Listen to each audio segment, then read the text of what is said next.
नमस्कार मु भूपेंद्र आपण समस्त को स्वागत जनाऊँगी। धर्मर हब जय अधर्मर हब विनाश नाटी जहार Ved Vyas. Radio partner 91.9 Siddharth FM खूब जमिला। मु सबु बेले संपर्क को बहुत ऊर्ध्वरे भावे मु भावे मोर विश्वास आपण माने भी भावुथिबे कारण संपर्क बिना आज्ञा जीवन मते लागेनी जे आमे सठिक भाव में जीवन को बंचुचे। जदि संपर्क सजाड़ी होइकी अच्छी जदि प्रत्येक संपर्क भितर भल पाइबा रही किंतु संपर्क को आमे केमिति सजाड़ी की रखिबा दुईटी कथा आज्ञा बेले बेले छोट छोट कथारे भी जदि टिके टिके प्रशंसा करदबा छोट छोट हो कौन मनीष भितर किसी भल गुण न थाए ना मंद गुण तो थिबो किंतु भल गुण भी थाए टिके प्रशंसा करदबा आ टिके प्रत्येक संपर्क सम्मान टिके जणेबा ए दुईटी जणे की देखंतु जदि ये दुईटी उणा हे जीव दिने आपण एकुटिया बसिकी भाबिबे किछि भूल करिदेली कि एतिकी आमे चेष्टा करि परिबानी करि परिबा। चलंतु सीधा सड़क आउ अपेक्षा न करी मु जहाँ अपेक्षा रही कारण मो मनरे द्वंद्व आसिले दुरांती जणिए से आउ के आम समस्त अति प्रिय बहुगुणी बहु ज्ञानी पंडित जीतू दास आम समस्त महागुरु महागुरु आपको नमस्कार स्वागत जनाऊँ आज अध्याय को आउ एतिकी अनुरोध आज अध्याय रे किछि आपन वार्ता माध्यम आम आगे जावा। ओम फुलेन्दु बरकंति मिंदु बदनम बहारवत सप्रियम श्रीवच्छंक मुदार कौस्तुभधर पीतंबर सुंदरम गोपीनांग नयनोत्पलर्चित तनु गोगोप शंघावृतम गोविंदम कलवेणुवादनं पर देव्यांग भूषा भजे। ओम नमो भगवते वासुदेवाय। सब दर्शक दर्शिका सब माँ माने सब बापा माने समस्तंक पाद तले आम तरफरु आम टीम तरफरु मो पुपी भाई तरफरु मो तरफरु आम समस्तंक तरफरु कोटि कोटि मथा लोटा प्रणाम। भलरे थांतु आपण माने जगतर नाथ जगन्नाथ महाप्रभु सुदर्शन चक्र तले आपणको आपणको परिवार वर्ग को रक्षा करंतु टिके भल पाइबा दउ थांतु आम कार्यक्रम को एमती देखु थांतु। पुपी भाई आज्ञा आगे चल। बहुत बहुत धन्यवाद महागुरु बहुत बढ़िया लगे जो मुहूर्त में महागुरु किसी कही दियंती मोर साहस चली आसे। आम सहित बर्तमान 3 जन प्रतियोगी ये अच्छी समस्त को मुझे स्वागत जनाऊँ। सर्वप्रथमे सर आपको अनुरोध करी निज ना आ कौटू आप आसी आम समस्त को टिके कही दियंतु। मो श्री विनोद बिहारी महाराणा ग्राम पोस्ट गोकर्णपुर भाया दिगपंडी जिला गंजाम ब्रह्मपुर निकटर मुखर। बहुत बढ़िया लगे सर आप पूरा आपण ठिकना आम समस्त को देदेले बहुत भल लगे आपको जेहेतु आप मंच को आसी आपन को बहुत बहुत शुभेच्छा आज ये अध्याय मु मैडम आपको अनुरोध करी निज ना कौटू आप आसी आम समस्त को कही दिंतु। मु सूर्यकांति बेहरा संबलपुर आसी संबलपुर आप आसी जेहेतु आम मंच को आपको स्वागत भी जनाऊँ ता सहित आज अध्याय बहुत बहुत शुभेच्छा आपको। सर आपको अनुरोध करी निज ना कौटू आम समस्त को जन दिखाँ। मो ना हूँ चिंतामणि साहू मु सुंदरगढ़ को आसी कोईडा ब्लॉक। बहुत बढ़िया लगे सर एत दूर आम पाखक आसी प्रथम तो आपको धन्यवाद आउ आम मंच को आसी स्वागत भी जनाऊँ सहित आज अध्याय बहुत बहुत शुभेच्छा। नियम मु बुझेबी किंतु ता पूर्वर निज निज जगह आम बाछि नबा आम बाछिबा केमिति ना एठी महागुरु सामने गोटे काच पात्रटे थुआई ता भितर 3टी कॉइन अच्छी जी जो नंबरटी काढ़े से अनुसार आप निज निज जगह बाछि नेबे। तो मु सूर्यकांति मैडम आपको अनुरोध करी गोटे कॉइन काढ़ी मते दे दियंतु।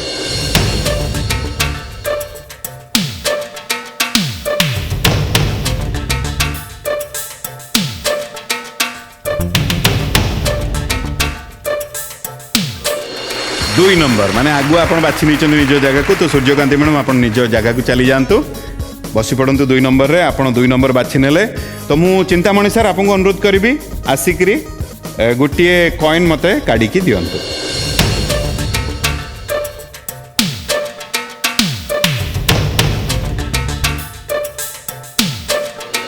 सर 1 नंबर बाछि नहीं गले आपण तो मु विनोद बिहारी सर आपको अनुरोध करी 3 नंबर जगह आप ग्रहण करनी आउ सर आप चली जातु 1 नंबर को।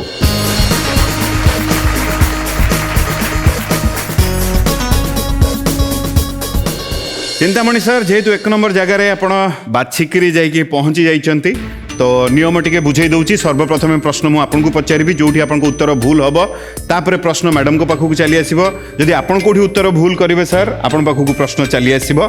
यही गोटे भूल चलिब किंतु जिते प्रश्न फेरिकी आपन पाखक आसो जदि आप 2टी भूल कर दौरान ताले आपन सेटा शेष प्रश्न हो। आज अध्याय प्रथम 5टी प्रश्न भितर जदि आपण 3 जन जेकोसी गोटे प्रश्न जदि उत्तर भूल करूछंती ताले भी चलीजिब किंतु जहाँ को मु प्रश्न पचारि तांको परवर्ती जे बसी थे ता पर प्रश्नटी मु सेठू आरंभ करी। जदि एई भलिया जदि 2 जन 2टी भूल ताले सेठी हमर अध्याय सरीजिब। 6टी बा 5टी प्रश्न परे जेकोसी गोटे प्रश्न रे आज अध्यायर 5टी प्रश्न परे जेकोसी प्रश्न रे जदि आपण 3 जन यदि भूल उत्तर देउछंती सी शेष प्रश्न हो। आज अध्याय मुझे मोटामोटी आप बुझी जाइए। प्रत्येक प्रश्न 30 सेकेंड समय मिल आउ 3टी प्रश्नर सठिक उत्तर देले धर्मग्रंथ आप नहीं जी। 5टी प्रश्नर सठिक उत्तर देले वेदव्यासर उपाधि जो आपने आसी निहाती नहीं जी। चिंतामणि सर कौन करती आप सर?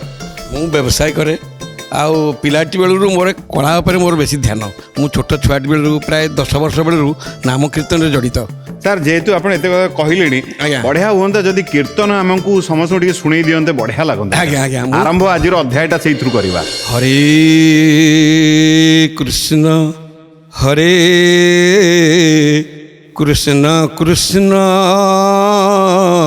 कृष्ण हरे हरे हरे राम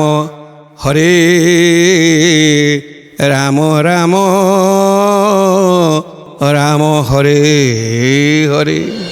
वाह बहुत बढ़िया सर बहुत बहुत धन्यवाद। मो कथा रखिले आउ परिवेश भी भारी सुंदर पवित्र हो गला। जदि मते कहिबे सर सीधा सड़क प्रथम प्रश्न नहीं कि आपन पाखक आसीबी जदि आपन प्रस्तुत अछंती पचारतु। अति सुंदर बहुत बहुत शुभेच्छा प्रश्न पई आपन। आज्ञा चिंतामणि सर प्रथम प्रश्न मन देकी सुनिबे सर। प्रश्न होची ओडिशार ढेंकानाल जिल्ला रे थिबा प्रसिद्ध शैव पीठ केउ स्थान रे विराजित? ऑप्शन होची कपिलास, आरडी, धबलेश्वर, अष्टशंभु। आपन समय आरंभ है। कपिलास लक करंतु। यदि कहिबे मु गंठी पकेबी चाहिए उत्तर आपण बदलिबे। गंठी पकांतु। शेष निष्पत्ति सर। आज्ञा ढेंकानाल कपिलास गंठी पकेबे हुंडमणि आ कपिलास। आज्ञा बहुत आत्मविश्वास उत्तर देइचंती जना पड़ुची सर। गंठी पड़ी जाइए जदि ठीक गोटे थाक पहुँचे जदि भूल ये प्रश्न सूर्यकांति मैडम को पाखक चली आसो। कौन लगुच सूर्यकांति मैडम? ना से ठीक उत्तर देछंती। आपको लगुच सठिक उत्तर आज्ञा पूरा ठीक। आज्ञा विनोद बिहारी सर आपको कौन लगुच? ठीक लगुच समस्त को ठीक लगुच सर? मत लगुनि। चिंतामणि सर आज्ञा मो प्रश्न अनुजाई जेहेतु आप कहले कपिलास ठीक नुह। सठिक उत्तर सर बहुत बढ़िया गोटे थाक पहुँचले। बहुत बहुत अभिनंदन आपन को। एबे आपन केम लागुची सर? ये तो भल लगुच गोटे सुजोग आपण मानक पाई यहाँ सुजोग आउ कि ना। उपेन्द्र भाई की पाइचु, जीतू सार को पाइचु कि आम एरिया को जाइए आम पाइलु किंतु ए अवस्था ए जगार ए भाया जगार पाइबा बहुत आम सौभाग्य। चलते आगे ये प्रश्न को नहीं टिके महागुरु को पाखक जीवा तापर द्वितीय प्रश्न नहीं आपन पाखक आसबी। महागुरु कौन कहिबे? ये कपिलास चंद्रशेखर नारे विराजित महाप्रभु। कपिलास धाम कोठी नथिले कपिलास रे जागर जालंती कथारे अछि। आउ ढेंकानाल जिल्लार कपिलास पवित्र पीठ सुधर्मा सभा अछि जो ऊपरे 1352 पाँच 1352 पाँच ऊपर सुधर्मा सभा अछि। आज्ञा आज्ञा आज्ञा आ कपिलास प्रत्यक्ष महादेव विजय सेठी कपिलास। धन्य ढेंकानाल माटी, धन्य से कपिलास पर्वत, धन्य चंद्रशेखर महाप्रभु। यह सत्य। बहुत बहुत धन्यवाद महागुरु केड़े सुंदर भाव में कथाटा आम समस्त को बुझेले। वर्तमान चिंतामणि सर पाखे सुजोग गोटे थाक पहुँची जाइए गोटे प्रश्नर सठिक उत्तर दे आउ टिके भाव आखि छल छल आपणकर ଏଇଠୁ ଜଣା ପଡ଼ୁଛି ଯେ କେତେ ଭଲ ପାଇବା ଏଇ ମଞ୍ଚ ପାଇଁ ବା ଆଧ୍ୟାତ୍ମିକ ପାଇଁ। ଘରେ କିଏ କିଏ ଅଛନ୍ତି ସାର୍? ଘରେ ମୋର 5ଟି ଝିଅ, ଗୋଟିଏ ମାତ୍ର ପୁଅ, ସବୁ ଏଜୁକେଟେଡ୍। କିଏ ବେଶୀ ଖୁସି ହେବେ ଯଦି ଆପଣ ଏଇଠୁ କିଛି ନିହାତି ନେଇକି ଯିବେ ବା ଆମ ମଞ୍ଚକୁ ଆସିଛନ୍ତି, କିଏ ବେଶୀ ଖୁସି? ବେଶୀ ଖୁସି ମୋ ପୁଅ ଝିଅମାନେ ହେବେ, ବେଶୀ ଖୁସି ହେବେ। ମୋ ସ୍ତ୍ରୀ ବି ହେବେ, କିନ୍ତୁ ବେଶୀ ଖୁସି ମୋ ପୁଅ ଝିଅମାନେ ହେବେ।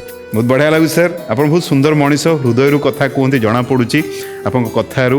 ଆମେ ଚାହିଁବୁ ପ୍ରଭୁଙ୍କ ମାନେ ପାଖରେ ଏତିକି କାମନା କରିବୁ ଯେ ନିହାତି ଆପଣ ଏଠୁ କିଛି ନା କିଛି ନେଇକି ଯାଆନ୍ତୁ। ଆଉ କ'ଣ କରିବା ସୂର୍ଯ୍ୟକାନ୍ତି ମ୍ୟାଡ଼ାମ୍, ସୁଯୋଗ ସିଆଡ଼େ ରହିଯାଇଛି। କିଛି କଥା ନାହିଁ, ସେ ଯେହେତୁ ମୋର ଗୁରୁଜନ, ସେ ଫାଷ୍ଟ ଚାନ୍ସ ପାଇଛନ୍ତି, ବହୁତ ବଢ଼ିଆ। ଚାଲନ୍ତୁ ଚିନ୍ତାମଣି ସାର୍, ଯଦି ମୋତେ କହିବେ ଦ୍ୱିତୀୟ ଆଜ୍ଞା। ପ୍ରଶ୍ନ ମୁଁ ନେଇକି ଆଜ୍ଞା। ଆପଣଙ୍କ ପାଖକୁ ଆସିବି ଯଦି ଆପଣ ପ୍ରସ୍ତୁତ ଅଛନ୍ତି। ଆଜ୍ଞା, ଆଜ୍ଞା। ଅତି ସୁନ୍ଦର। ଏ ଦ୍ୱିତୀୟ ପ୍ରଶ୍ନ ଆଜ୍ଞା। ମନ ଦେଇକି ଶୁଣିବେ ସାର୍। ପ୍ରଶ୍ନ ଆଜ୍ଞା। ହେଉଛି ଦେବତା ମାନଙ୍କ ଭିତରେ କନ୍ଦର୍ପ ସୁନ୍ଦର, ଅସୁନ୍ଦର କିଏ? ଅପସନ୍ ହେଉଛି ଅନଘ, ବରୁଣ, କୁବେର, ପରିଘ। ଆପଣଙ୍କ ସମୟ ଆରମ୍ଭ ହେଲା। ଅନଘ, ବରୁଣ, କୁବେର, ପରିଘ। ପରିଘ। ଆପଣ କହିଲେ ପରିଘ। ପରିଘ। ଯଦି କହିବେ ମୁଁ ଗଣ୍ଠି ପକେଇବି, ଚାହିଁଲେ ଆପଣ ଉତ୍ତର ବଦଳେଇ ପାରିବେ। ଆପଣ ଗଣ୍ଠି ପକାନ୍ତୁ। ମୁଁ କନ୍ଦର୍ପ, ତାପରେ ଆମର ବରୁଣ ତ ସୁନ୍ଦର, ଅସୁନ୍ଦର କିଛି ନୁହନ୍ତି। ସାର୍ ସମୟ ସରି ଆସୁଛି। ଆଜ୍ଞା। ସମୟ ସରି ଆସୁଥିଲା, ପରିଘରେ ଗଣ୍ଠି ପଡ଼ିଯାଇଛି। ଯଦି ଠିକ୍ ଦୁଇଟି ଥାକ ଆପଣ ପହଞ୍ଚିବେ, ଯଦି ଭୁଲ ଏ ପ୍ରଶ୍ନ ସୂର୍ଯ୍ୟକାନ୍ତି ମ୍ୟାଡ଼ାମଙ୍କ ପାଖକୁ ଚାଲି ଆସିବ। କ'ଣ ଲାଗୁଛି ସୂର୍ଯ୍ୟକାନ୍ତି ମ୍ୟାଡ଼ାମ? ମୁଁ ଦ୍ୱନ୍ଦ୍ୱରେ ଅଛି, ମୋତେ ଲାଗୁଛି ଅନଘ ଠିକ୍ ହେଇଥିବ। ବିନୋଦ ବିହାରୀ ସାର୍, ଆପଣଙ୍କୁ କ'ଣ ଲାଗୁଛି ସାର୍? ତାଙ୍କ ପାଖକୁ ଯିବ। ବହୁତ ଆତ୍ମବିଶ୍ୱାସରେ କହିଲେ ଯିବ। ଚିନ୍ତାମଣି ସାର୍, ଆଜ୍ଞା କୁହନ୍ତୁ। ଦ୍ୱନ୍ଦ୍ୱରେ ରହିକି ବି ସେ ଭାବୁଛନ୍ତି ପ୍ରଶ୍ନ ଆସିବ, ଆଜ୍ଞା। ବହୁତ ଆତ୍ମବିଶ୍ୱାସରେ କହୁଛନ୍ତି ଯିବ। ଭଲ, କିଛି ଖରାପ ନୁହଁ। ଯେହେତୁ ଆପଣ କହିଲେ ପରିଘ, ପରିଘ ହେଉଛି ଚିନ୍ତାମଣି ସାର୍ ଭୁଲ ଉତ୍ତର। ଏ ପ୍ରଶ୍ନ ବର୍ତ୍ତମାନ ସୂର୍ଯ୍ୟକାନ୍ତି ମ୍ୟାଡ଼ାମ ଆପଣଙ୍କ ପାଖକୁ ଚାଲି ଆସୁଛି। ଭାବିଚିନ୍ତିକି ଉତ୍ତର ଦେବେ। ପ୍ରଶ୍ନ ଆଉଥରେ ଶୁଣି ନିଅନ୍ତୁ। ଦେବତା ମାନଙ୍କ ଭିତରେ କନ୍ଦର୍ପ ସୁନ୍ଦର, ଅସୁନ୍ଦର କିଏ? 3ଟି ଅପସନ୍ ଅନଘ, ବରୁଣ, କୁବେର। ଗୋଟିଏ ଉତ୍ତର ଭାବିଚିନ୍ତିକି ଦେବେ। ଅନଘ। ଗଣ୍ଠି ପଡ଼ିଗଲା। ଯଦି ଠିକ୍ ଗୋଟିଏ ଥାକ ଆପଣ ପହଞ୍ଚିବେ, ଯଦି ଭୁଲ ବିନୋଦ ବିହାରୀ ସାର୍ ହସିଲେଣି। କ'ଣ ସାର୍, କାହିଁ ହସିଲେ ଟିକେ ମାଇକ୍ରେ କୁହନ୍ତୁ। ଏମିତି ହସିଦେଲି ଆଉ। କ'ଣ ଲାଗୁଛି ସାର୍, ସଠିକ୍ ଉତ୍ତର ଦେଇଛନ୍ତି ନା ଆପଣଙ୍କ ପାଖକୁ ଆସିବ? ନାଇଁ, ମୋ ପାଖକୁ ଆସିଲେ କହିବା। ନାଇଁ, ମାନେ ଲାଗୁଛି ଆସିଲା ଭଳିଆ। କହିପାରିବିନି। ଯେହେତୁ ଆପଣ କହିଲେ ଅନଘ, ଅନଘ ହେଉଛି ସୂର୍ଯ୍ୟକାନ୍ତି ମ୍ୟାଡ଼ାମ ଭୁଲ ଉତ୍ତର। ବିନୋଦ ବିହାରୀ ସାର୍, ଏ ପ୍ରଶ୍ନ ଆପଣଙ୍କ ପାଖକୁ ଚାଲି ଆସୁଛି। 2ଟି ଅପସନ୍ ଆପଣଙ୍କ ପାଖରେ, ମାତ୍ର ଭାବିଚିନ୍ତିକି ଉତ୍ତର ଦେବେ। ଦେବତା ମାନଙ୍କ ଭିତରେ କନ୍ଦର୍ପ ସୁନ୍ଦର, ଅସୁନ୍ଦର କିଏ? 2ଟି ମାତ୍ର ଅପସନ୍ ରହିଲା, ବରୁଣ, କୁବେର। ଗୋଟିଏ ଉତ୍ତର ଭାବିଚିନ୍ତିକି ଦେବେ। କୁବେର। ଗଣ୍ଠି ପଡ଼ିଗଲା। ଯଦି ଠିକ୍ ଆପଣ ଗୋଟିଏ ଥାକ ପହଞ୍ଚିବେ, ଆଉ ଯଦି ଭୁଲ ଗୋଟିଏ ପ୍ରଶ୍ନ ଆପଣ 3 ଜଣଙ୍କ ଉତ୍ତର ଭୁଲ ହେଇଯିବ। ଆଉ ପରବର୍ତ୍ତୀ ପ୍ରଶ୍ନ ମୁଁ ସୂର୍ଯ୍ୟକାନ୍ତି ମ୍ୟାଡ଼ାମଙ୍କଠୁ ଆରମ୍ଭ କରିବି। ଆପଣ କହିଲେ କୁବେର, ଯଦି ବରୁଣ କହିଥାନ୍ତେ। ବିନୋଦ ବିହାରୀ ସାର୍, ଯେହେତୁ ଆପଣ କହିଲେ କୁବେର, କଷ୍ଟରେ କହିବାକୁ ପଡୁଛି କୁବେର ହେଉଛି ସଠିକ ଉତ୍ତର। ପ୍ରଥମ ଥାକ ପହଞ୍ଚିଲେ, ବହୁତ ବହୁତ ଅଭିନନ୍ଦନ। ସୁଯୋଗ ବି ଆପଣଙ୍କ ପାଖକୁ ଚାଲି ଆସିଲା। ବର୍ତ୍ତମାନ এই ପ୍ରଶ୍ନକୁ ନେଇ ଟିକେ ମହାଗୁରୁଙ୍କ ପାଖକୁ ଯିବା, ତାପରେ ଦ୍ୱିତୀୟ ପ୍ରଶ୍ନ ନେଇ ମୁଁ ଆପଣଙ୍କ ପାଖକୁ ଆସିବି। ମହାଗୁରୁ କ'ଣ କହିବେ? ସମସ୍ତେ ଜାଣନ୍ତି କନ୍ଦର୍ପ ସୁନ୍ଦର ଦେବତାମାନଙ୍କ ଭିତରେ, ଆଉ ସୁନ୍ଦର ହେଉଛି ଅଶ୍ୱିନୀ କୁମାରକୁ ବି ସୁନ୍ଦର ବୋଲି କୁହାଯାଏ। ଅସୁନ୍ଦର ଦେବତା କିଏ? ଏ ପ୍ରଶ୍ନକର୍ତ୍ତା ଯିଏ ପ୍ରଶ୍ନ କରିଛନ୍ତି ତାଙ୍କୁ ଧନ୍ୟବାଦ ଦେବା କଥା। ଅସୁନ୍ଦର ଦେବତା କିଏ? ଦେଖିବାକୁ ଅସୁନ୍ଦର, ସିଏ ହେଲେ କୁବେର। ତାଙ୍କର ବାସ୍ତବରେ ନାଁ ଥିଲା ବୈଶ୍ରବଣ, ତାପରେ କୁତ୍ସିତ ରୂପ ହେତୁ ତାଙ୍କ ନାଁ ହେଲା କୁବେର। ମୁଁ ତାଙ୍କ ମୂଳକୁ ଯାଉଛି। ପ୍ରଥମେ ହେଲେ ବ୍ରହ୍ମା, ବ୍ରହ୍ମାଙ୍କ ପୁଅ ହେଲେ ପୁଲସ୍ତ୍ୟ, ପୁଲସ୍ତ୍ୟଙ୍କ ପୁଅ ହେଲେ ବିଶ୍ରବା, ବିଶ୍ରବାଙ୍କ ପୁଅ ହେଲେ କୁବେର। ଆଉ ଏ କୁବେରଙ୍କ ମା ନା ଦେବବର୍ଣ୍ଣିନୀ। କୁବେରଙ୍କ ମା ନା ଦେବବର୍ଣ୍ଣିନୀ। କୁବେର ଯେତେବେଳେ ଜନ୍ମ ହେଲେ ଆଙ୍କ କୁତ୍ସିତ ରୂପ ଥିଲା ବୋଲି କଦର୍ଯ୍ୟ ରୂପ ଥିଲା। କଦର୍ଯ୍ୟ ରୂପ ମାନେ କ'ଣ? ତାଙ୍କର 3ଟା ପାଦ ଥିଲା, 8ଟା ଦାନ୍ତ ଥିଲା। 8ଟା ଲମ୍ବା ଲମ୍ବା ଦାନ୍ତ ଆଉ 3ଟା ପାଦ, ଭାରି ଦେଖିବାକୁ ଅସୁନ୍ଦର। କୁବେର 3ଟା ପାଦ 8ଟା ଦାନ୍ତ ଥିଲା ବୋଲି ତାଙ୍କ ବୈଶ୍ରବଣ ନାମରୁ ତାଙ୍କ ନାଁଟା ଦିଆଗଲା କୁବେର। ମା ହେଲେ ଦେବବର୍ଣ୍ଣିନୀ। ଆଚ୍ଛା, ଇଏ କୁବେର କ'ଣ କଲେ ନା ଇଏ ବ୍ରହ୍ମାଙ୍କୁ ତପସ୍ୟା କଲେ। ବ୍ରହ୍ମା କ'ଣ କଲେ ନା ଆଙ୍କୁ ଚତୁର୍ଥ ଲୋକପାଳ ହିସାବରେ ନିଯୁକ୍ତ ଦେଲେ। ଚତୁର୍ଥ ଲୋକପାଳ କିଏ? କୁବେର, ଧନର ମାଲିକ, ଏବଂ ତାକୁ ଧନାଧିପତି କରିଦେଲେ। କୁବେର ରହିଲା ଏବଂ ତା ପରବର୍ତ୍ତୀ ପର୍ଯ୍ୟାୟ ଇଏ ତ କଥା ଅଲଗା ଆଡ଼େ, କିନ୍ତୁ ସତ କହିବାକୁ ଗଲେ ଯେତେ ଦେବତାମାନେ ଅଛନ୍ତି ଚତୁର୍ଥ ଲୋକପାଳ କୁବେର, ତାଙ୍କ ନାଁ ଥିଲା ବୈଶ୍ରବଣ। କୁତ୍ସିତ କଦାକାର ରୂପ ବୋଲି ତାଙ୍କ ନାଁ ହେଲା କୁବେର, ଏବଂ ଏଇ କୁବେର ହେଉଛନ୍ତି ଧନର ମାଲିକ, ଯକ୍ଷମାନଙ୍କର ମାଲିକ। ଏହା ସମ୍ପୂର୍ଣ୍ଣ ସତ୍ୟ।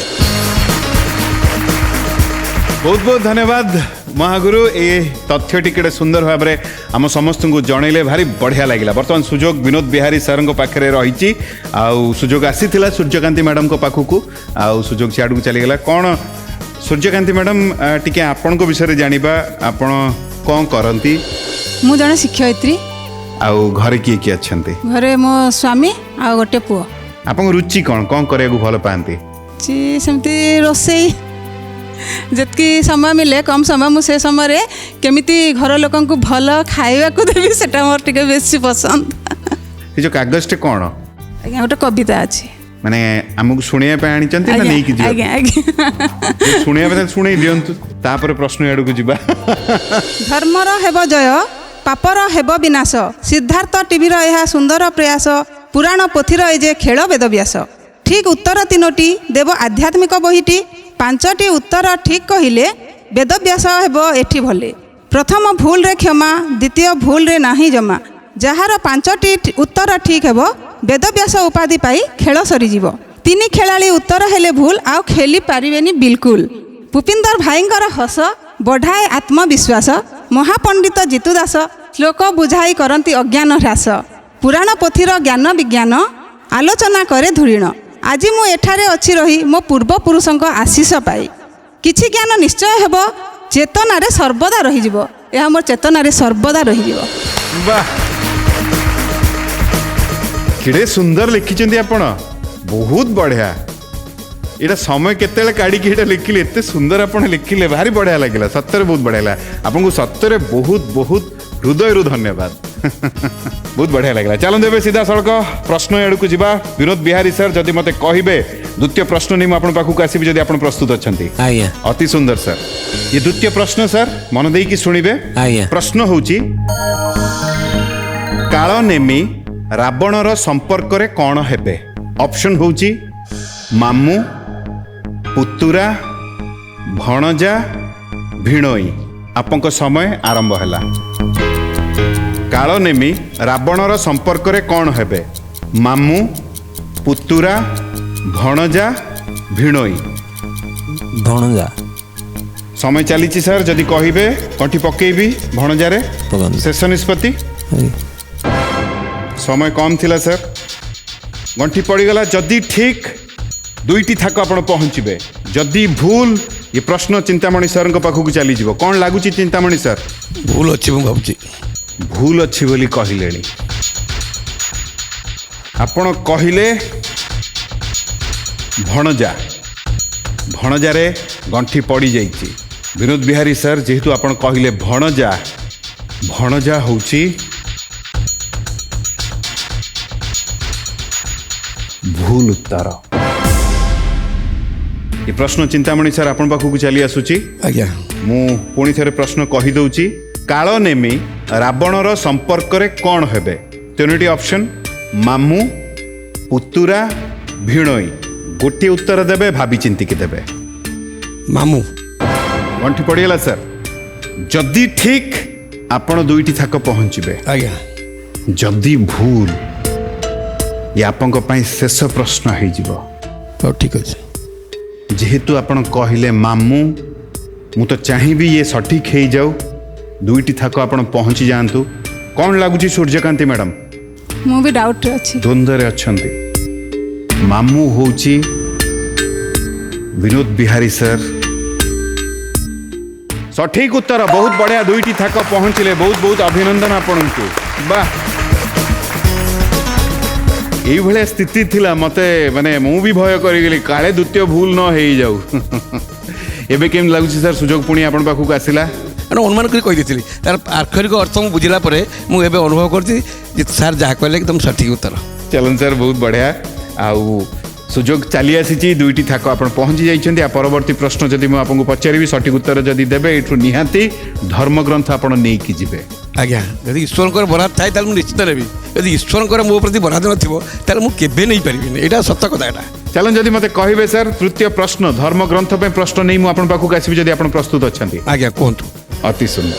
ଇଏ ଧର୍ମଗ୍ରନ୍ଥ ପାଇଁ ତୃତୀୟ ପ୍ରଶ୍ନ, ମନ ଦେଇକି ଶୁଣିବେ ସାର୍। ପ୍ରଶ୍ନ ହେଉଛି,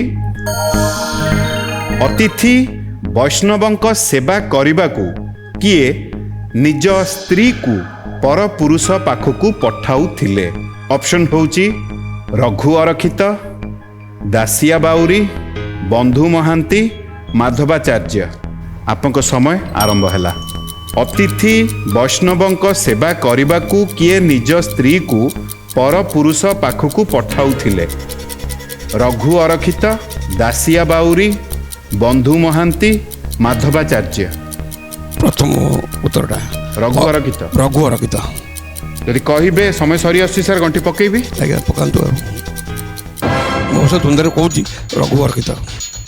ଦାସିଆ ବାବୁରେ ସେଭଳିଆ ଲୋକ ନୁହଁ କି ଇଏ ଲୋକ ନୁହନ୍ତି। ସମୟ ସାର୍ ସରି ଆସୁଥିଲା, ମୁଁ ଆଉ ସୁଯୋଗ ବି ଦେଇପାରିଲି ନାହିଁ ଉତ୍ତର ବଦଳାଇବା ପାଇଁ। ରଘୁ ଅରକ୍ଷିତରେ ଯଦି ଠିକ୍, ଏଇଠୁ ନିହାତି ଆପଣ ଧର୍ମଗ୍ରନ୍ଥ ନେଇକି ଯାଉଛନ୍ତି। ଯଦି ଭୁଲ, ସୂର୍ଯ୍ୟକାନ୍ତି ମ୍ୟାଡ଼ାମ୍ କ'ଣ ଲାଗୁଛି, ଆପଣଙ୍କ ପାଖକୁ ଆସିବ ନା ସଠିକ୍ ଉତ୍ତର ଦେଇଛନ୍ତି? ମୋତେ ଲାଗୁଛି ସେ ସଠିକ୍ ଉତ୍ତର ଦେଇଛନ୍ତି। ବିନୋଦ ବିହାରୀ ସାର୍, ଆପଣଙ୍କୁ କ'ଣ ଲାଗୁଛି? ଠିକ୍। ଆପଣଙ୍କ ଉତ୍ତରରେ ଉଭୟ ଏକମତ ଅଛନ୍ତି। ମୁଁ ବି ଚାହିଁବି ସଠିକ୍ ହେଇଯାଉ। ଯଦି ଠିକ୍, ଧର୍ମଗ୍ରନ୍ଥ ଆପଣ ଏଠୁ ନିହାତି ନେଇକି ଯାଉଛନ୍ତି। ଆଉ ଯଦି ଭୁଲ, ଇଏ ଶେଷ ପ୍ରଶ୍ନ ଆପଣଙ୍କ ପାଇଁ। ଆପଣ କହିଲେ ରଘୁ ଅରକ୍ଷିତ। ରଘୁ ଅରକ୍ଷିତ ହେଉଛି ଚିନ୍ତାମଣି ସାର୍।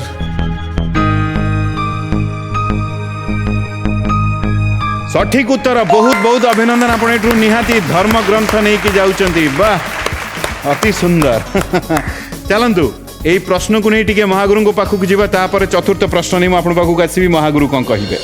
ରଘୁ ଅରକ୍ଷିତ, ତାଙ୍କ ସ୍ତ୍ରୀ ହେଲେ ଅନ୍ନପୂର୍ଣ୍ଣା। ଦେଖିବାକୁ ଅତୀବ ସୁନ୍ଦରୀ, ଗୁଣବତୀ ଏବଂ ସ୍ୱାମୀ ସୋହାଗିନୀ ମଧ୍ୟ। ମହାପ୍ରଭୁ ଜଗନ୍ନାଥଙ୍କ ପ୍ରତି ତାଙ୍କର ଅତୁଟ ଭକ୍ତି ଏବଂ ବିଶ୍ୱାସ। ଏମାନେ ଯେତେବେଳେ ଶ୍ରୀକ୍ଷେତ୍ରରେ ଆସିକି ରହିଲେ, ରଘୁ ଅରକ୍ଷିତ ଏବଂ ତାଙ୍କ ସ୍ତ୍ରୀ ଅନ୍ନପୂର୍ଣ୍ଣା ଯେତେବେଳେ ଶ୍ରୀକ୍ଷେତ୍ରରେ ରହିଲେ, ରହିବା ପରେ ଅତିଥି ବୈଷ୍ଣବ ମାନେ ଆସନ୍ତି। ଓଡ଼ିଆ ଭାଗବତରେ ଲେଖା ଅଛି, ଅତିଥି ଯାଦ୍ୱାରୁ ବାହୁଡ଼େ ସେ ନର ପ୍ରେତ ମୁଖେ ପଡ଼େ। ଯଦି ଅତିଥି ଜଣେ ଆପଣଙ୍କ ଘର ଦୁଆର ମୁହଁରୁ ଭଗ୍ନ ଆଶାରେ ଫେରିଯାଏ, ସେ ଗୃହର ମାଲିକ ଯିଏ, ସେ ପ୍ରେତ ମୁଖରେ ପଡ଼େ ବୋଲି ଭାଗବତ ପ୍ରମାଣ ଦେଇଛି। ତେଣୁ ଅତିଥି ବୈଷ୍ଣବଙ୍କ ସେବା କରିବା ପାଇଁ ରଘୁଙ୍କ ପାଖରେ ତ ଧନ ସମ୍ପତ୍ତି ନଥିଲା, ଯେତିକି ଯାହା ମିଳୁଥିଲା ସେତିକିରେ ସିଏ ଚଳନ୍ତି। କିନ୍ତୁ ଅତିଥିମାନଙ୍କର ସେବା କରିବା ପାଇଁ ଦିନେ କିଛି ଅତିଥି ଆସିକି ପହଞ୍ଚିଲେ ତାଙ୍କ ପାଖରେ, କିନ୍ତୁ କିଛି ନାହିଁ। ସେବା କ'ଣ କରିବା? ବୈଷ୍ଣବ ମାନେ ଆସିଛନ୍ତି, କ'ଣ କରିବା? ତାଙ୍କ ସ୍ତ୍ରୀକୁ କହିଲେ ଅନ୍ନପୂର୍ଣ୍ଣା ତମେ ଟିକେ ଯାଅ ନା। କୋଉଠିକି ନା, ସେ ମହାଜନ ଘରକୁ ଯାଅ, କିଛି ଜିନିଷପତ୍ର କିଣି ଆଣ, ଅତିଥି ମାନେ ଭୋଜନ କରିବେ। ଅନ୍ନପୂର୍ଣ୍ଣା ଗଲେ।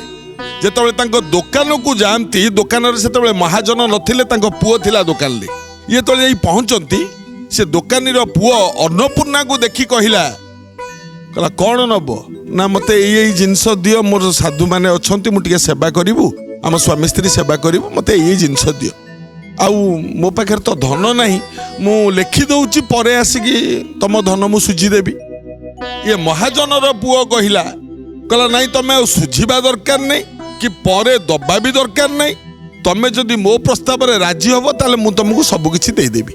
ନା କ'ଣ ନା, ଆଜି ରାତି ତମେ ମୋ ପାଖକୁ ଆସିବ, ଆଜି ରାତିଟି ତମେ ମୋର ସ୍ତ୍ରୀର ଭୂମିକା ନିଭେଇବ।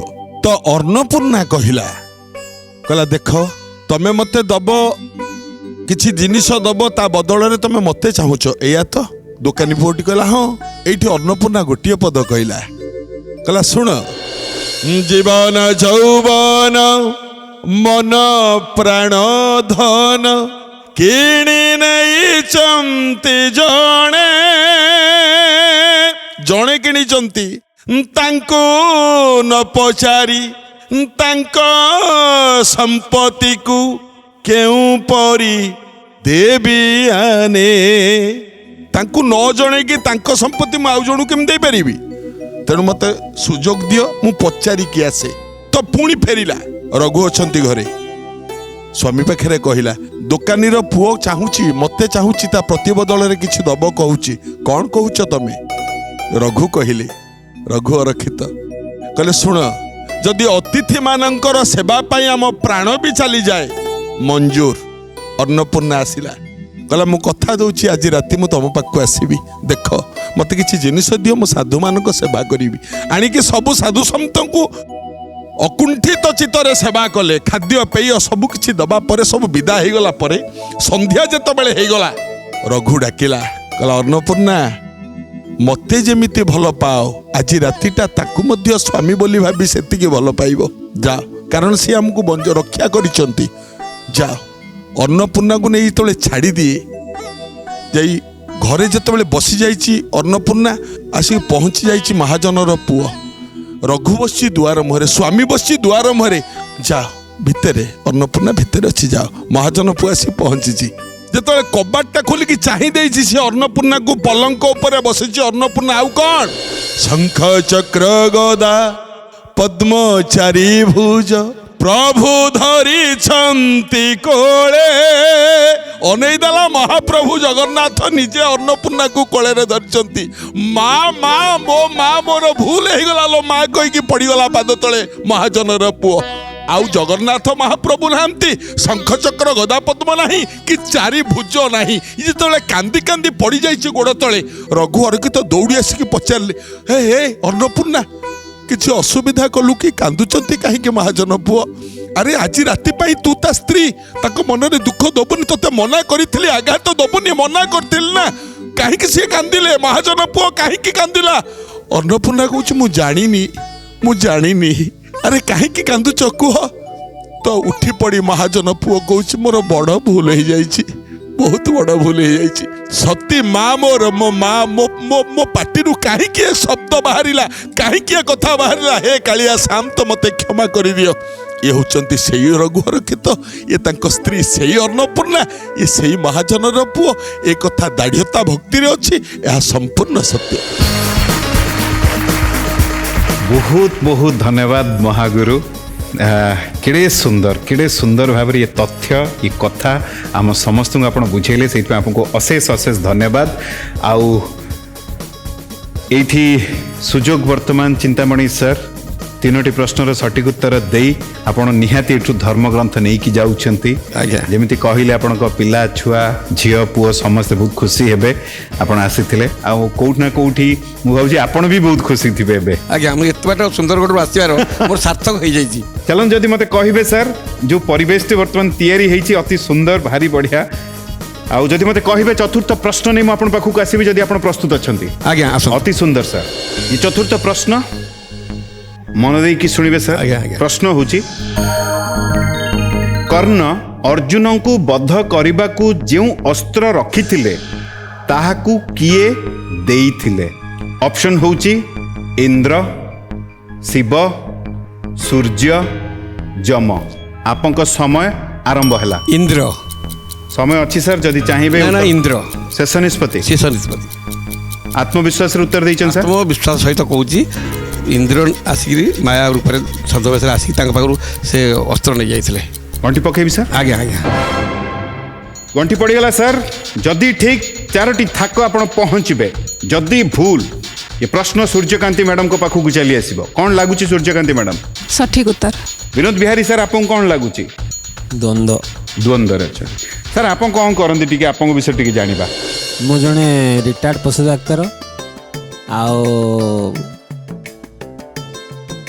କଳା ପ୍ରେମୀ ଏବଂ ଅପେରାର ଡାଇରେକ୍ଟର ଏବଂ ନିଜେ ଗୀତିନାଟ୍ୟ ବି ଲେଖା ଲେଖି କରେ ବାଃ ଏତିକି ସାର୍ ଆପଣ ନାଟକକୁ ନିର୍ଦ୍ଦେଶନା ଦିଅନ୍ତି। ମୋ ଜୀବନରେ ପ୍ରାୟ 80ରୁ 90 ବହିର ଡିରେକ୍ସନ୍ ଦେଇଛି।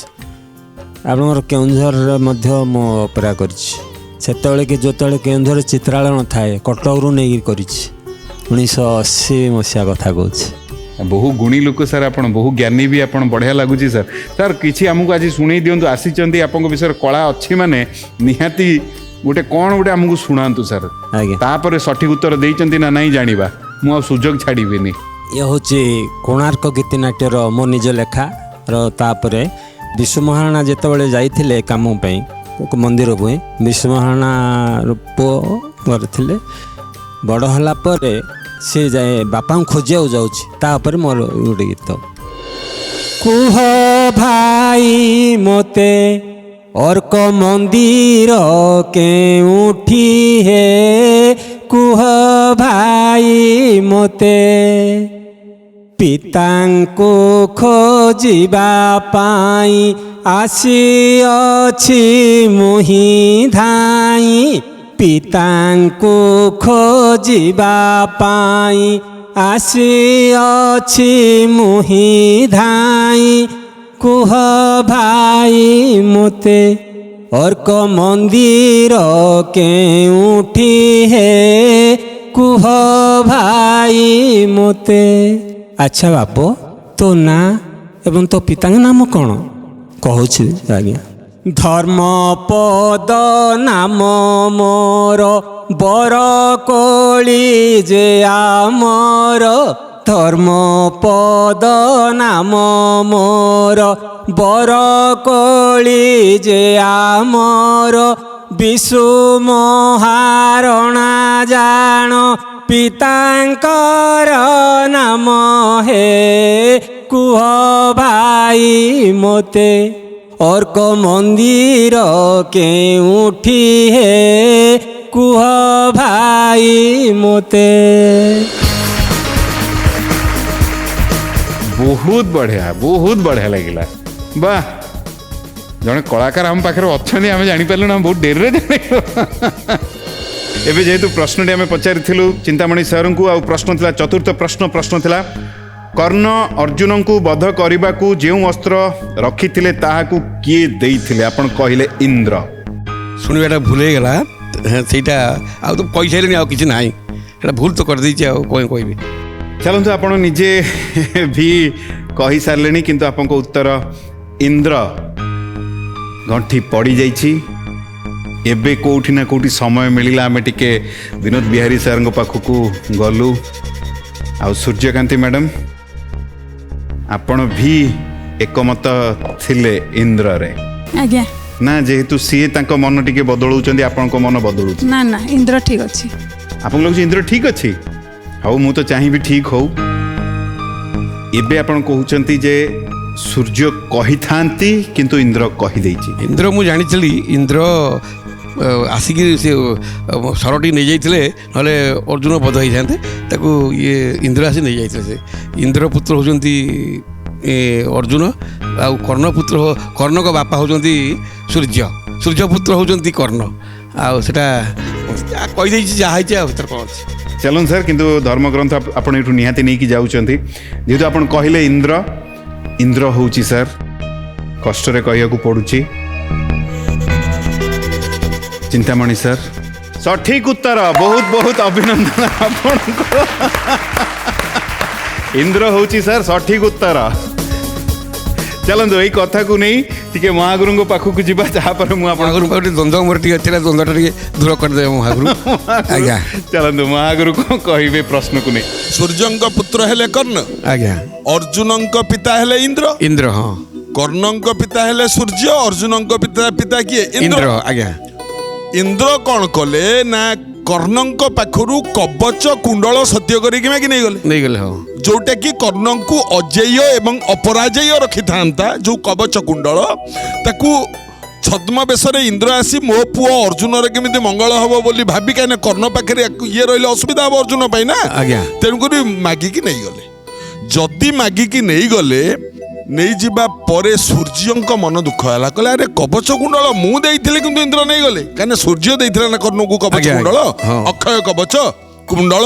सूर्य आसिकी कर्ण को कहले कहला अच्छा अरे सी मागिले तू देदेलु कर्ण कहला मु कौन करता मु तो नियम रे मु तो सत्य करछि जी जा मागिब देवी महादानी कर्ण मु जहाँ जी जा मागिब देवी कहला ठीक अच्छे तू तो देदेलु किए कहले सूर्य कहले कर्ण को तू तो देदेलु ना हो आज्ञा एणिकी तू गोटे मागिकी आन तू तांकु मागे कम मु तो तुमको तमे जा मागिलो मु देली मु गोटे जिनस मागुची मते दियो इंद्र को मागे ना कौन मागिबी ना शक्ति अस्त्रटा माग किए बुझेई देले बतेई देले किए सूर्य कहले इंद्र को माग जे से तते शक्ति अस्त्रटा देबे कर्ण मागिला कहला प्रभु आपण तो जा मागिले मु देली आ मु गोटे जिनस मागुची इंद्र कहला हां जा मागिबु देबी ना मते आपण शक्ति अस्त्रटी दियंतु इंद्र आश्चर्य होला अरे ए अस्त्र कथा ये जान लागे मिदी जाहु ना सत्य तो करिचंती शक्ति अस्त्रर काम कौन गोटिए थर मात्र से अस्त्र प्रयोग हब गोटिए थर आ जहाँ को प्रयोग करिब संसार रे एमिति कौन सी शक्ति नाही जे ताको बंचाई दब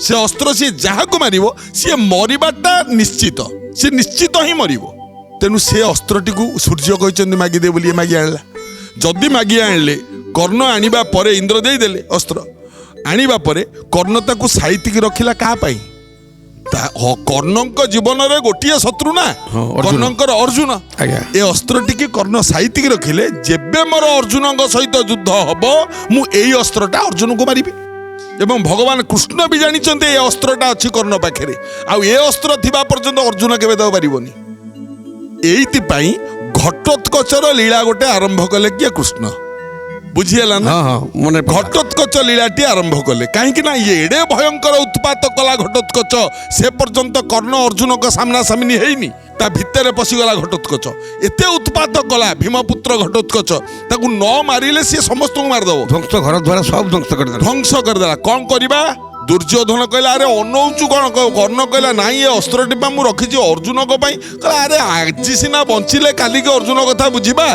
तू आग घटोत्कच को मार से अस्त्रटी प्रयोग कले कर्ण घटोत्कच उपर बाध्य है एणु घटोत्कचटी मला किंतु अर्जुन जीवनटी रक्षा हो गला एवं से अस्त्रटी इंद्र ही कर्ण को देइथिले सूर्य प्ररोचना रे सत्य।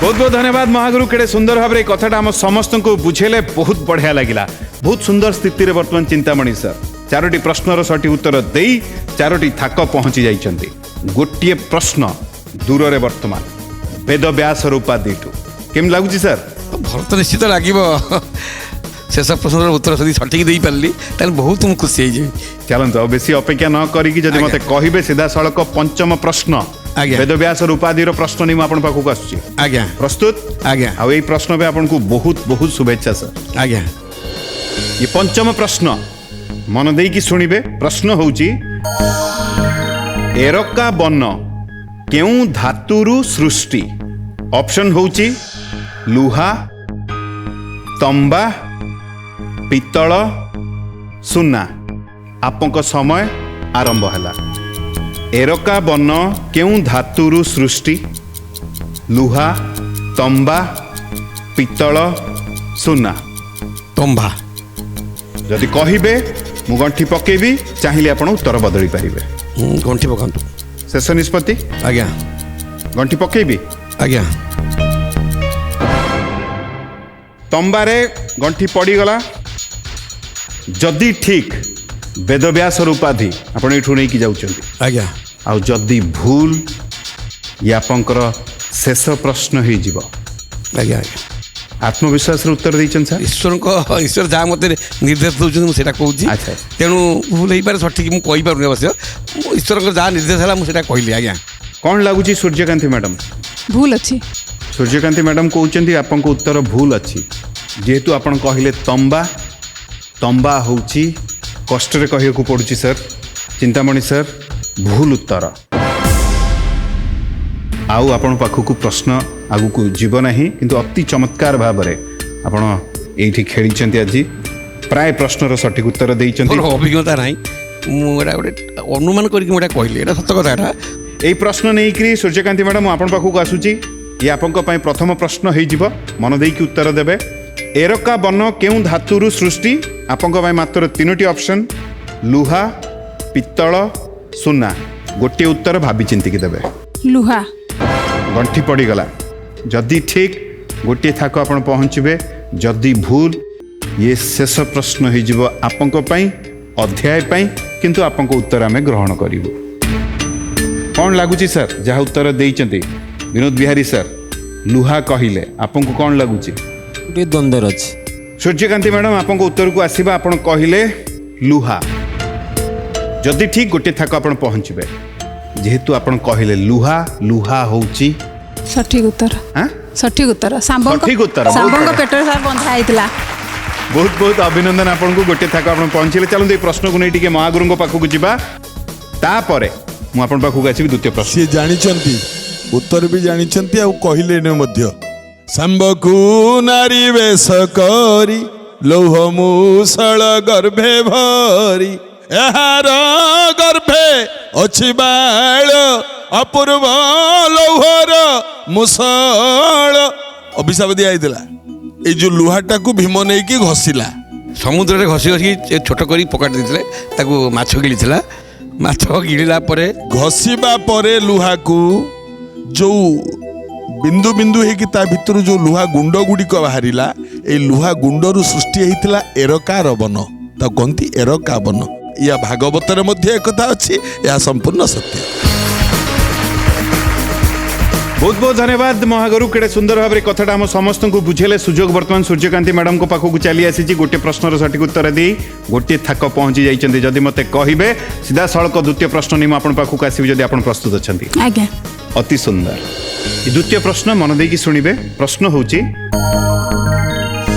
गौतम बुद्धंक मातांक नाम कौन ऑप्शन होची मायावती छाया देवी भानुमती सुशीला कुमारी आपंक समय आरंभ है मायावती जदि कहिबे मु गंठी पकेबी चाहिए आपण उत्तर बदली पारे आज्ञा गंठी पकांतु शेष निष्पत्ति आज्ञा गंठी पकेबी आज्ञा पकांतु मायावती रे गंठी पड़ीगला जदि ठीक दुईटी थाक आपण पहुँचे जदि भूल ये प्रश्न सर पाखक चली जीव कौन लगुच विनोद बिहारी सर ठीक है जेहेतु आपण कहले मायावती बापा शुद्धोधन माँ मायावती सूर्यकांति मैडम जेहेतु आपण कहले मायावती मायावती होची सठिक उत्तर बहुत बहुत अभिनंदन आपको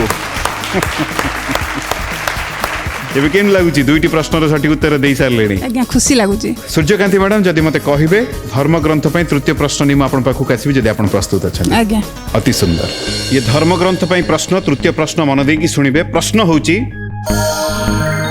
भगवान रामंक अंते कहा अनुरोध रे कुश अयोध्यार राजा हेले ऑप्शन होची अयोध्यावासी अधिष्ठात्री देवी शत्रुघ्न हनुमान आपंक समय आरंभ है अयोध्यावासी यदि कहिबे मु गंठी पकेबी चाहिए आपण उत्तर बदली पारिबे अयोध्यावासी शेष निष्पत्ति आज्ञा गंठी पकेबी आज्ञा शेष निष्पत्ति आज्ञा अयोध्यावासी रे गंठी पड़ी जाइची जदि ठीक धर्मग्रंथ आपण एठू निहाती नहीं जाउचंदी आउ जदि भूल ये आपंक पई शेष प्रश्न हो जीव अध्याय पई भी शेष प्रश्न हो जीव विनोद बिहारी सर कौन लगुच आपको ठीक चिंतामणि सर आपको कौन लगुच प्रश्न तो जीव नहीं आपण पाखक किंतु आपको कौन लगुच मोर उत्तर हूँ शत्रुघ्न सूर्यकांति मैडम जेहेतु आपण कहले अयोध्यावासी आत्मविश्वास उत्तर देइचंती आज्ञा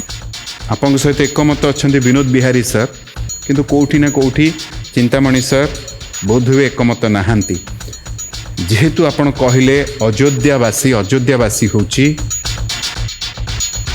भूल उत्तर अध्यायर ये शेष प्रश्न किंतु विनोद बिहारी सर आमे आपको उत्तर ग्रहण करिबु ये प्रश्न आपण पाखक चली जाउची सर भगवान रामंक अंते कहा अनुरोध रे कुश अयोध्यार राजा हेले तीनोटी ऑप्शन रहिला आपंक पई अधिष्ठात्री देवी शत्रुघ्न हनुमान गोटे उत्तर भाभी चिंती की देवे हनुमान गंठी पड़ीगला सर जदि ठीक दुईटी थाक आपण पहुँचे जदि कही थांते जहाँ सर कहते शत्रुघ्न आपण कहले हनुमान जदि कही थांते शत्रुघ्न भूल ही थांता गोटे रहिला हनुमान आ गोटे रहिला अधिष्ठात्री देवी जदि कही थांते अधिष्ठात्री देवी ताहले कौन ही थांता आपण कहले हनुमान हनुमान होची विनोद बिहारी सर भूल उत्तर। सठिक उत्तर होची अधिष्ठात्री देवी। यही प्रश्न को नहीं टिके महागुरु पाखक जावा तापर आम प्रथा को नहीं आगेवा। महागुरु कौन कहिबे? अयोध्यार अधिष्ठात्री देवी जेतबेले भगवान रामकर स्वर्गारोहण होगला, अयोध्या श्रीहन होगला, कहीं राजा राम परी राजा नहीं। राम स्वर्गारोहण कला परे अयोध्या श्रीहीन होगला। तो अयोध्यार श्री फेरे आनिया श्री फेरे आनिया अयोध्यार अधिष्ठात्री देवी जी सी कुशं को अनुरोध कले, कुशं को कहले। कारण कुश रामंक पुओ कुश सेतबेले कुशवती बोली गोटे राज्य, से राज्यर राजा थिले एतबेले कुश। अयोध्यार अधिष्ठात्री देवी कुशं को कहले जे तमे से राज्य को चला कि न चला मु कहि पानु, किंतु अयोध्या वर्तमान श्रीहीन, तमे आसिक अयोध्या को संभाळ। तमे रामंकर पुत्र, बापर कौन मर्यादा को अक्षुण्ण रखिबा पुअर कर्तव्य। अयोध्या नगरीर जी अधिष्ठात्री देवी थिले, ठाकुराणी थिले, सी कुश को कहले एवं कुश आसिक तापर अयोध्यार राजा हेले। सत्य। बहुत बहुत धन्यवाद महागुरु। केड़े सुंदर भाव कथाटा आम समस्त को बुझेले। बर्तमान आम प्रथा को टिके आगेवा अनुरोध करी आपण मानू मझी को आसापी। महागुरु को भी अनुरोध करी मझी को आसापी।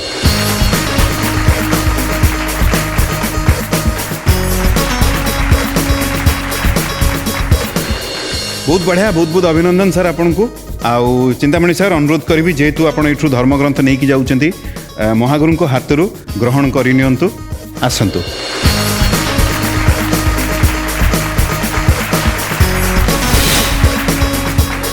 ता सहित मु अनुरोध करी विनोद बिहारी सर सिद्धार्थ परिवार तरफ गोटे भेटी महागुरु को हाथ ग्रहण करनियंतु। सूर्यकांति मैडम आपको अनुरोध करी महागुरु को हाथ ये सिद्धार्थ परिवार तरफ ये भेटी। बहुत सुंदर, बहु ज्ञानी आज आम मंच थे। कष्ट हुए, इच्छा हुए जे समस्ते किसी ना कि नहीं कि जातु। आज तो समय हो जाए आम आपण मानू विदाय नौ, कि ये प्रतिश्रुति आगामी अध्याय ये आम थू आपण अपेक्षा आपण आसबेनि, आसुना लड़ई हम आउ कौन लड़ई भल पाइबार, लड़ई ज्ञानर, लड़ई प्रश्न उत्तर, धर्मर हब जय अधर्मर हब विनाश, नाटी जहार Ved Vyas. Radio partner 91.9 Siddharth FM खूब जमिला। आज एतिकी टिके भलरे रहिबे, खुशी रे रहिबे, निजे हसिबे, अन्य मानकु हसेइबे। रहिलु आज्ञा, नमस्कार।